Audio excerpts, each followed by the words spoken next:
Timeline and the schedule ng activity nyo. Diba sabi nyo yung remaining barangays na i-debate next year na. So ang tinatanong ni Sir Lindon ay kung pwede daw sa amin yung civic barangay. I think doon naman sa 16 nyo kasama na sa Thank you for clarifying that. So 18 representatives po from ating mga priority barangays po. And sa ating mga HOA naman, may pito po tayong representatives na ini-invite po. Ganun din po sa ating mga project agencies po, no? Advance information po natin. 5 po from the DOTR, 3 po from PNR, 3 rin po from DSUD, 1 po from the NHA, and 3 po from our DSH. Okay po, ito po ay gaganapin mula November 12 hanggang November 14 po. Okay po? I-add ko lang sir, yung sa DILG po ito, Regional Office for Inclusion.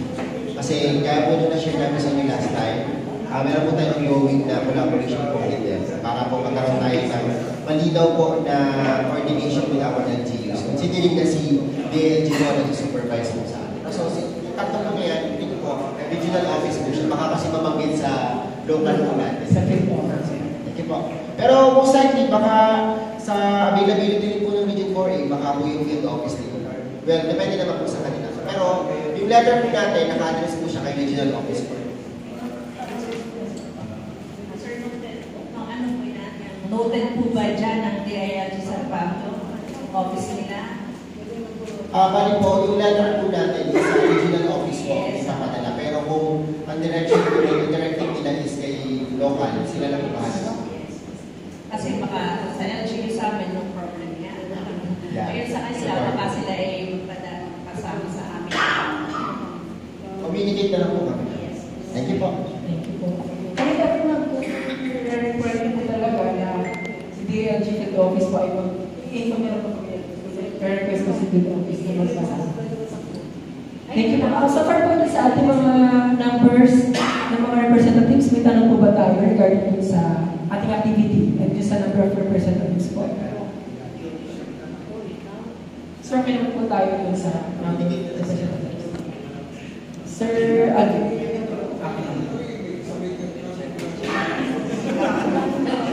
Sir, nakapag-black box na kami.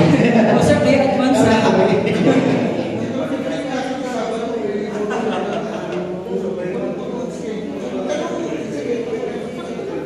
Thank you so much. Para lang siguro po ng context, no? Kaya po tayo may Regional Office 4A dahil sila po yung kakulang natin para po dun sa pag-facilitate ng absorbing capacity session.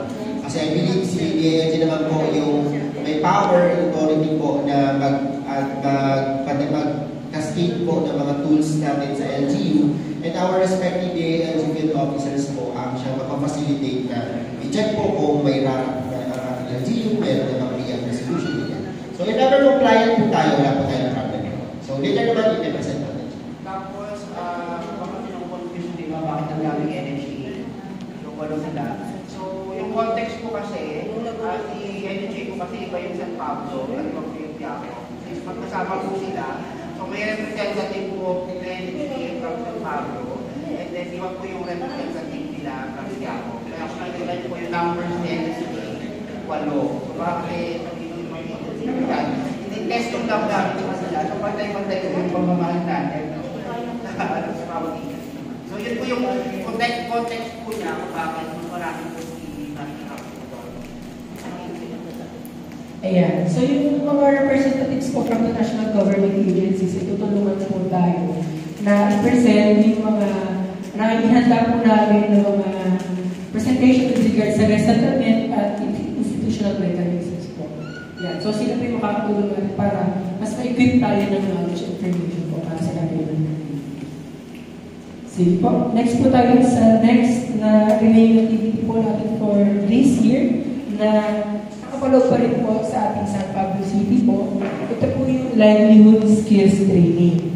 So, ito po ay kasabayan po kasi kaya po namin siya ini-inform na po ang ating LGU at yung mga partner agencies po natin. Meron po kasi tayong overlapping ng mga activities. So, hanggang ngayon pa lamang po, siniset na po natin expectation na magkakaroon tayo ng magkakasabay na activity. So, ngayon, ang gusto po namin ipabatid ay magkaroon po ng strategy yung ating LG at yung mga barangays kung paano tayo makakadalo doon sa mga activities na meron tayo na ikakadam for November hanggang December. Yes, sir. Dito naman sa San Pablo, nag-agree po dito. So, hindi ko na po kasi 11, 12, Ayun. 7, wala ka doon. Pero 13, 14, so kasi medyo na-confuse kami sa hindi, dami-dami activity next month, kasi meron kami Sariaya and Pagbilaw, na siya yung may overlapping doon yung mga schedules natin sa SM. So, Thank you, sir. yes. Ayan. So, since wala yung tayong overlapping, so, we assume po sana na makatiploy yung mga ating representatives po doon sa ating mga kakatak na activity for November. Sige, pagbigyan natin ng detalye po at ng itsura kung ano yung gagawin natin for learning skills training. At ito po yung mga priority barangays po na magpa-participate po doon sa learning skills training. So for San Bartolome, may naasahan po tayong 60 na project-affected persons po na dadalo po para sa ating training, sa ating learning skills training.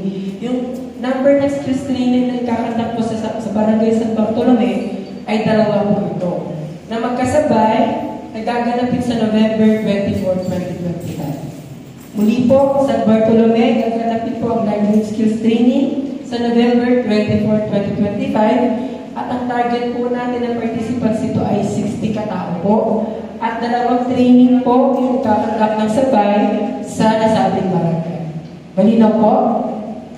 Sige po. Sa Barangay Solitan, 90 at 60 po yung target na participants po natin for a total of 150 na PAPs ang kinakailangan po.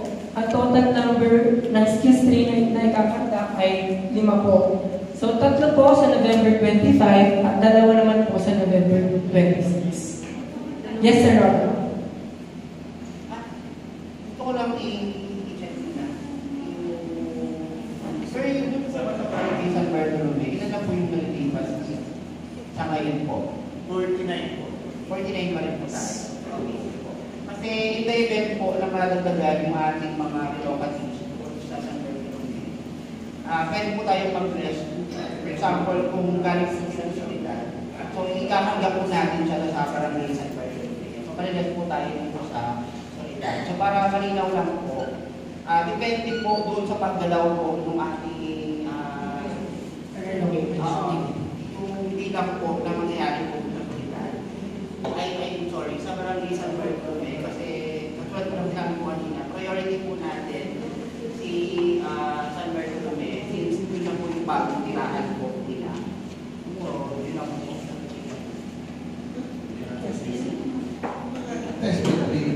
Yes. This is kasi may existing forward test na. So, sasabihin ko sa akin kaya ng test na rin pala. Tama, Sir Chris.